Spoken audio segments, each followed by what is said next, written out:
Welcome back to Gastro-oesophageal reflux disease, or GORD. Today we'll talk about when to seek surgical help.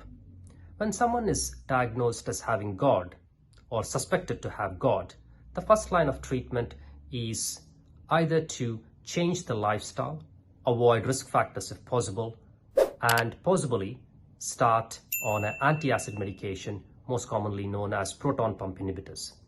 These are usually started by the general practitioner or the gastroenterologist.